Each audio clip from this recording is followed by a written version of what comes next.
Hello guys, Namaste. My name is Vaishali.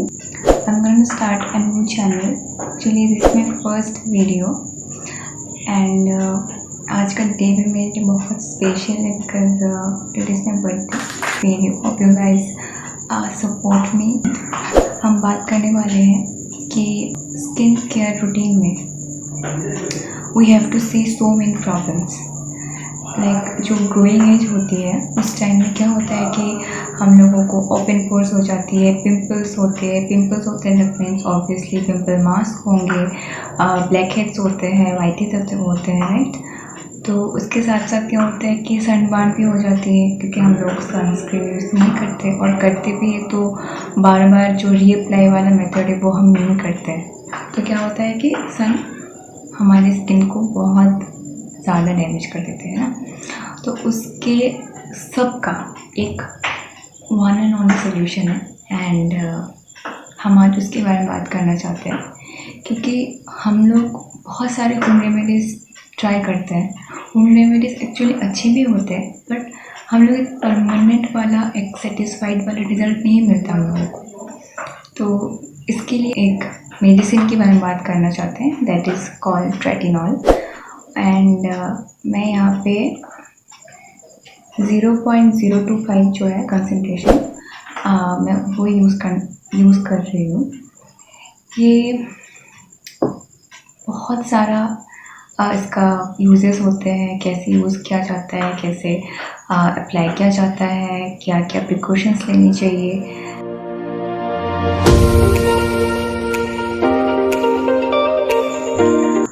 तो हम अभी बात करेंगे कि इसको कैसे यूज़ करना है, क्या क्या प्रिकॉशंस लेने चाहिए, कौन कौन यूज़ कर सकते हैं एंड इसके क्या क्या साइड इफ़ेक्ट्स हो सकते हैं. वी गोना टॉक अबाउट ये कौन कौन यूज़ कर सकते हैं. एक्चुअली इसका जो मेन काम है ये होता है कि जो कि रिंकल्स होते हैं, एजिंग को ये कम करते हैं. ये एजिंग के लिए सबसे बेस्ट है. एडल्ट्स जो है वो यूज़ कर सकते हैं. आपकी अगर एज 20 से ज़्यादा है लाइक 22-23 तो आप यूज़ कर सकते हो. अगर आप प्रेग्नेंट हो या फिर आप प्रेगनेंसी के बारे में सोच रहे हो दैन आप तो ये बिल्कुल भी यूज़ मत कीजिए. This is not for you. आपका कॉस्मेटिक सर्जरी करना चाहते हैं या फिर कोई स्किन के लिए कोई सर्जरी करना चाहते हैं तो आप इसको लगाना छोड़ दीजिए. आप एक बार डॉक्टर से ज़रूर कंसल्ट कर लीजिए कि आप ये रेटिनॉल यूज़ कर रहे हैं.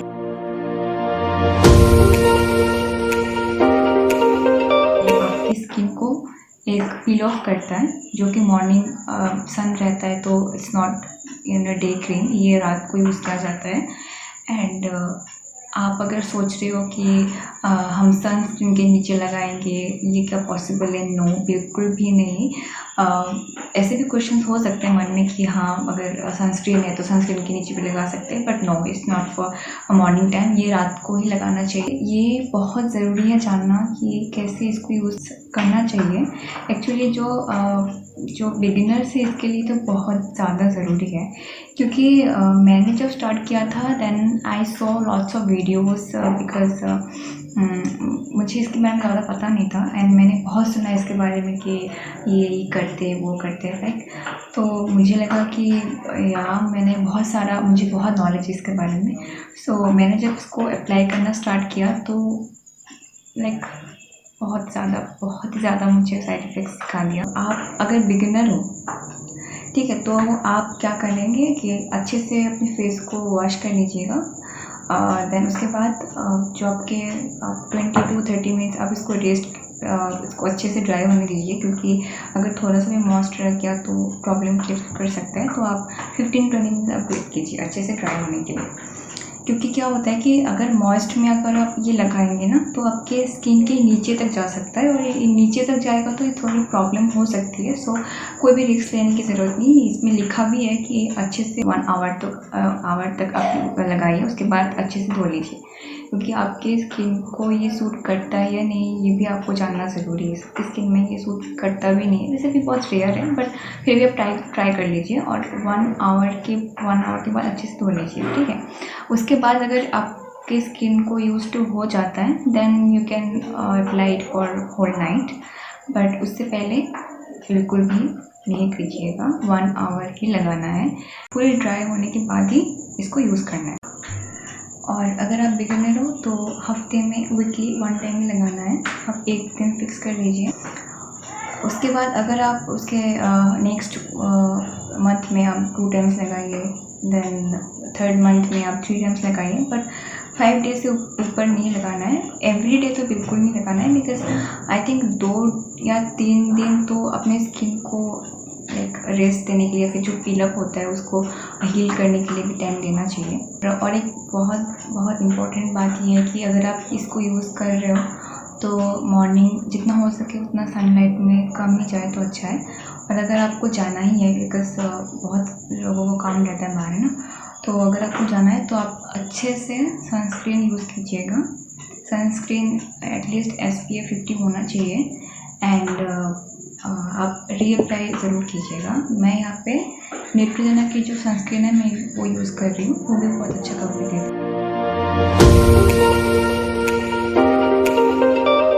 साइड इफ़ेक्ट्स क्या हो सकता है? मैंने बहुत ज़्यादा वीडियोस देख लिया था एंड मुझे लगा कि मुझे तो पता है सब कुछ, ओके। तो मैंने क्या किया कि मैंने 1 वीक 1 आवर ऐसे करके यूज़ किया था 1 मंथ तक, ठीक है। तो उसके बाद ऐसा लगा कि मेरी स्किन में कोई इफ़ेक्ट्स नहीं दिखाई दे रही है, लाइक कोई पिंपल या फिर कुछ भी ऐसा नहीं हो रहा है। तो आई थिंक कि मुझे मेरे स्किन में सूट कर जाएगा, ठीक है। तो मैंने क्या किया, नेक्स्ट मंथ से मैंने उसको लगा के सारा फुल नाइट मैंने उसको छोड़ दिया। तो तब भी कुछ नहीं हो रहा, 2 दिन से ठीक ही है, अच्छा इफ़ेक्ट मतलब अच्छा हो रहा है मेरा स्किन, थोड़ा सा पिंपल्स भी आना कम हो गया है। तो मैंने सोचा कि उसको कंटिन्यू कर देते, तो मैंने 4 डेज़ कंटिन्यू करके लगाया। तो 5th डे था, 5th डे में it was like hell, like इतना ज़्यादा सडनली इतना ज़्यादा पिंपल आ गया मेरे फेस पे, एंड मेरा जो ये एरिया माउथ एरिया ये मतलब बहुत ही ज़्यादा ड्राई होने लगा एंड बहुत ही ज़्यादा पील ऑफ होने लगा।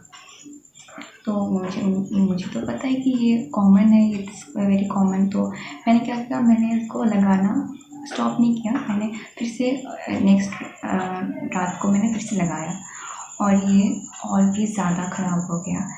एंड इट्स लाइक मुझे बहुत डर लग गया कि मेरा फेस पे ये क्या हो गया, जो भी आता है लाइक क्या हो रहा है आपके फेस पे।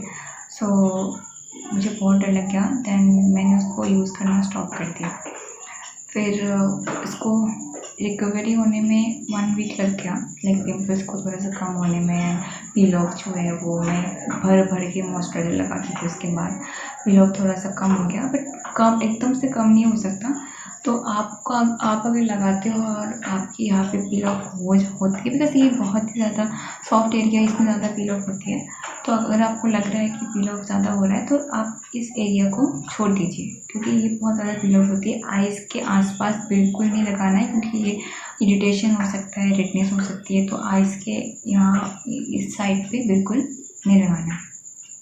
अब जो चिक्स है, नोज़ है, इस जगह पे यहाँ पे आप यहाँ लगा सकते हो अच्छे से, इसमें कोई प्रॉब्लम नहीं है, ठीक है। ओके, सो साइड इफ़ेक्ट्स क्या क्या हो सकते हैं अगर आपको बर्निंग होती है, रेडनेस होती है, ये साइड इफ़ेक्ट हो सकती है अगर आप बहुत ज़्यादा अमाउंट लगाते हो। और हाँ, बहुत ही कम अमाउंट लगाना है, सॉरी मैं भूल गई ऐड करना। बहुत ही कम अमाउंट लगाना है, एकदम से जो पर्ल साइज़ होती है ना वो लगाना है, एकदम छोटा सा, और सारा फेस पे वही डॉट डॉट करके लगाना है, ठीक है। आप ज़्यादा लगाओ तो ज़्यादा इफेक्ट बिल्कुल नहीं हो, ज़्यादा ख़राब होगा, तो वो होशियारी मत कीजिएगा। जो इंस्ट्रक्शन है वही फॉलो कीजिएगा, क्योंकि ये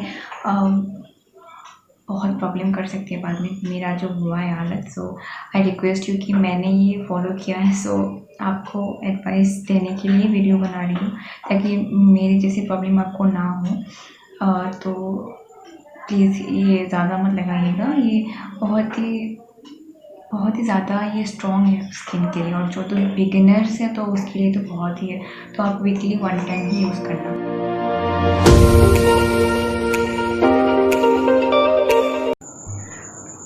ठीक है, और क्या क्या हो सकता है कि अगर आपको पिंपल्स है तो वो पिंपल्स और भी ज़्यादा हो सकता है, लाइक और भी ज़्यादा वर्स्ट हो सकता है आपकी स्किन। तो इसमें डरने वाली बात नहीं है, क्योंकि ये होता है, ये कॉमन है, ये अपने आप ठीक हो जाएगा। क्योंकि जो पिंपल्स होते हैं वो आपका जो गंदा वाला जो साइज़ है वो निकालेगा, देन धीरे धीरे ये हील होता रहेगा। आपको अगर जलन होती है, इरिटेटिंग होती है, इचिंग होती है, वो भी कॉमन है, बट आप उसको इचिंग मत कीजिएगा फेस पे, नहीं तो और भी ज़्यादा प्रॉब्लम हो सकती है। सो ये कम हो जाएगा।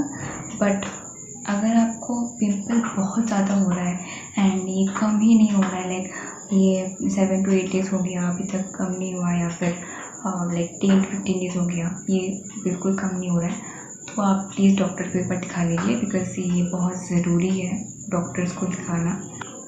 और एक किस को होता है कि स्वेलिंग भी हो जाती है। स्वेलिंग एक बहुत कम लोगों को होता है, पर अगर होता है तो आप इसको स्टॉप कर दीजिए, बिकॉज़ स्वेलिंग है दैट मीन्स आपको कुछ एलर्जिक प्रॉब्लम्स है, तो आपके लिए नहीं है, आपको ये सूट नहीं करता है। तो जितनी जल्दी हो सके वो आप उसको स्टॉप कर दीजिए। मैं बार बार बोल रही हूँ, जो प्रेग्नेंट वुमेन से या फिर जो प्रेगनेंसी के लिए सोच रहे हैं, आप लोग प्लीज़ यूज़ मत कीजिएगा। और ये एक मेडिसिन है, लाइक ये रेटिनो ए है, एक विटामिन ए का एक डिराइवेटिव है, बट इसको आप डॉक्टर कंसल्ट करें उसके बाद यूज़ कीजिएगा, क्योंकि सबके लिए सब कुछ नहीं होता, पर डॉक्टर से एक बार कंसल्ट कर लीजिएगा, क्योंकि फिर इफ़ेक्ट्स हो जाएगा, फिर कुछ प्रॉब्लम्स हो जाएगी, तो आपका ही स्किन है, तो है ना, रिस्क क्यों लेना। और इसका 0.025 जो है मैं ये यूज़ कर रही हूँ, इसका और 2 कंसंट्रेशन का है, 0.01 का है एंड मे बी 1 कंसंट्रेशन का है। तो ये आपके स्किन के ऊपर डिपेंड करता है, आपकी एज के ऊपर डिपेंड करता है कि आपको कौन सी वाली यूज़ करना है। तो आप अगर विदाउट डॉक्टर आप अगर ट्राई करना चाहते हो, लाइक मैं तो रिकमेंड नहीं करती, but if you want then आप ये लोएस्ट वाला है, आप इससे स्टार्ट कर सकते हो। और अगर इस पर आपको डर लगता है या फिर कोई रिस्क नहीं लेना चाहते बिल्कुल भी, तो रेटिनो वाला आप रेटिनो मिक्स या फिर रेटिनो वाला कोई सीरम आ जाता है, या फिर कोई ऐसी क्रीम भी आ जाती है, तो आप वो यूज़ कर सकते हो। Okay, so that is it for today, guys. If you like this video, then please press the like button and make sure you subscribe to my channel. Okay, so we will meet on the next video. Till then, bye bye, take care.